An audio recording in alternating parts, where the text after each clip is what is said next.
Thailand Zoological Park Organization, coordinating with the Department of National Parks, Wildlife and Plant Conservation, has released 12 Sarus cranes back to the forest at Buriram Province in honor of Her Majesty Queen Sirikit on the auspicious occasion of Her Majesty's 83rd birthday anniversary.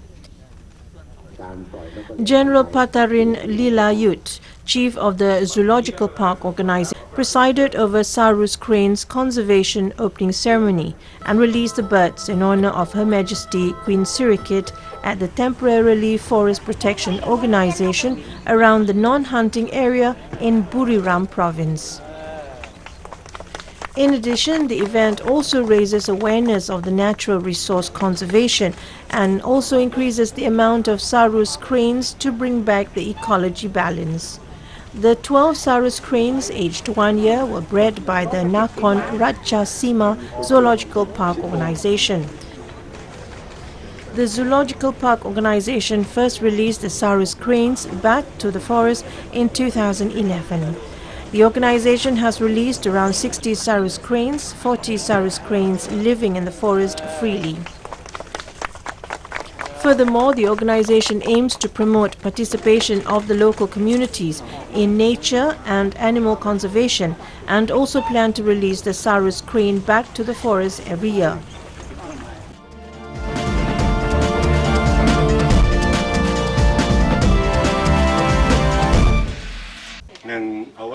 Village in Songkal relives traditional way of house building, turning a 100-year-old palm leaves house into a learning center. Ram Daing village launched the program with an aim to conserve the livelihood of their ancestors and their unique identity. The house was mostly built with palm trees and leaves that are abundant in the village. Some solid parts, such as bathroom walls, are made of palm stems mixed with lime paste. All other components are the same as their ancestors had used: ceramic roof tiles and charcoal brazier. The family frequently welcomes visitors who look to learn about traditional ways of life. Local officials say the learning center serves to remind people of community life of the past in Ram Daing, particularly the essence of hospitality towards neighbors. The house has been widely recognized as a site of architectural importance and received several international awards.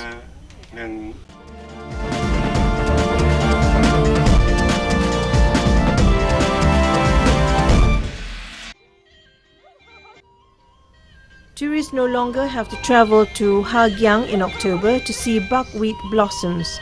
Instead, they can see the flowers at Bak Ha in Lao Chai province 4 to 5 months earlier, and the fields of blossoms have become a new attraction, drawing tourists to the area. Buckwheat is the characteristic flower of Vietnam's northern mountainous provinces. Ha Giang is a popular destination for this kind of flower. The flowers normally flourish in late October and early November. However, the local authorities in Bak Ha are encouraging local residents to cultivate more buckwheat. Pun Din Lin, a tourist, said he never thought that a field of buckwheat could be so beautiful and impressive like this. He will tell his hometown friends to visit. The colors of buckwheat flowers are so beautiful: pink, white, purple, and a whole field of buckwheat is impressive. It is very difficult to grow corn or rice here. However, growing simple buckwheat has helped attract thousands of tourists every weekend. Sang Seo Vang, Party Secretary Tan Van Chu Commune, Lao Chai Province, said they used to grow buckwheat as a substitute for corn. However, with the increasing number of tourists coming here for the buckwheat flowers, they realized the economic value of this flower to the tourism industry. Buckwheat fields in Bak Ha have a steady flow of tourists. Growing buckwheat is a new way to help increase the incomes of local households in the area.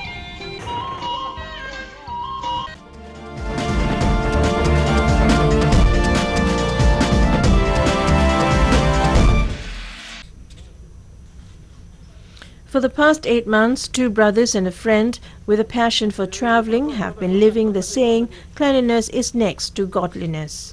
The trio quit their jobs to make a difference and show the public that a small deed can go a long way. Anas Aiman Jafri, 27, Muhammad Aidil Jafri, 24, and Hisamuddin Alidin, 25, have taken pleasure and pride in cleaning as many mosques as they can without payment as part of their service to God and man. They started their mission on January 24th at Shah Alam Mosque in Selangor and have just 26 more mosques to clean before meeting their target of 132 around the country. The trio has been pursuing their spiritual journey with an added element that adds a degree of difficulty to their mission, that is, they walk from mosque to mosque. They only bring along tents and their clothes plus detergents for washing, walking an average of 25 to 40 kilometers per day. Anas said they plan their journey using navigation application Waze, which makes it easier to track down the mosque on their route. The young men from Sabak Bernam Selangor had pledged to brave rain and blazing sunshine as well as other risks to visit and clean up mosques voluntarily. They usually sweep, clean toilets and even trim the grass around mosque compounds. Even during Eid al-Fitr, they kept at it despite their hearts being with their families back home. Anas Aiman Jafri said this Eid al-Fitr is the first they are not celebrating with their families, but the Almighty has nonetheless made it merry. They feel different, met new friends, new families. They were welcomed as though the people knew them for a long time. That is what makes them feel thankful. Their quest has sometimes met with skepticism from some who misunderstand their intentions, but many are nice to them. Some have also offered them jobs. These volunteers want to spread the message that caring for mosques is a shared responsibility, besides hoping to inspire others to carry out community service. Muhammad Izamuddin Alidin said, God willing, they will continue this struggle in the name of charity, especially in encouraging young people to come to the mosque and help out. Abdul Ghani Abdul Rahman, Mosque Bilal caretaker, said, thank God there are people who are willing to do this and be an example to others in volunteering.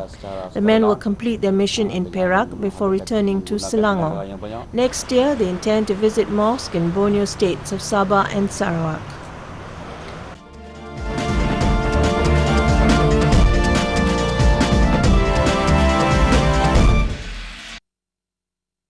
Inle Lake has been designated as the first biosphere reserve of Myanmar at the 27th session of the Man and the Biosphere MAB International Coordinating Council ICC meetings at the UNESCO headquarters in Paris on 9th of June. For the management and implementation of the Inle Lake Conservation Plan, a workshop on conservation of Inle Lake was held among the stakeholders at Hubin Kaung Daing Village Resort in Nyong Shui of Shan State recently.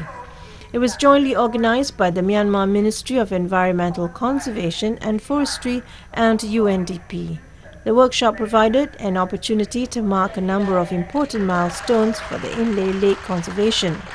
Winmiant Minister for Inter Affairs of Shan State said the workshop is very effective for them as they will learn how to sustainably conserve and maintain their lake. It is a good start for the actual implementation. The knowledge will be shared with their people. The workshop also shared the knowledge on environmental conservation initiatives to safeguard biodiversity and sustainable development of First Biosphere Reserve of Myanmar. It also highlights the long-term conservation plan and discussion on the ways for conservation of the lake and management arrangements. Win Naing Thaw, Director of Forestry Department, said after UNESCO designated Myanmar need to follow the rules and regulation and follow-up process. They need to organize a management committee for Inle Lake conservation. The long-term plan is based on a community-based approach. It is important that the lake continues to be a source of livelihood for the people around the lake, but then utilize the lake resources in a way that it is sustainable without damaging the ecosystem, without damaging the biodiversity, without letting the lake health go down. Right? So as an individual citizen in and around the lake, we have also the responsibility to understand and to act. Inle Lake has now joined the world network of biosphere reserves under the UNESCO MAB program established in 1971 to safeguard natural and managed ecosystems and promote innovative approaches to economic development that are socially and culturally appropriate and environmentally sustainable. This biosphere reserve is situated in Taungyi District, Southern Shan State in Myanmar and covers a total area of 489,721 hectares. The wetland ecosystem of this freshwater lake is home to 267 species of birds, out of which 82 are wetland birds, 43 species of freshwater fishes, otters and turtles. It is also unique for the way the local inhabitants have adapted their lifestyle to their environment, as biosphere reserves are experimental sites which aim to reconcile biodiversity and sustainable resource utilization by promoting local solutions to global challenges. The designation of Inle Lake region as the first biosphere reserve of Myanmar will further encourage and enhance environmental conservation initiatives to safeguard biodiversity and ensure sustainable livelihoods development in the region.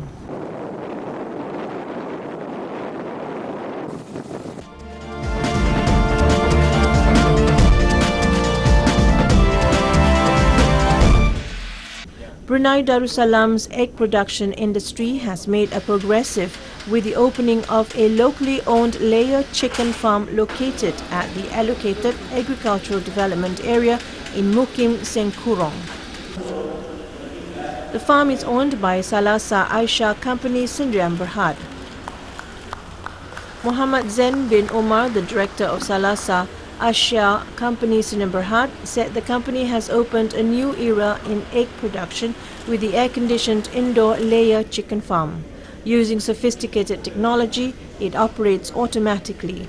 The farm was launched by Pehin Datuk Sri Setia Haji Yahya, Brunei Minister of Industry and Primary Resources.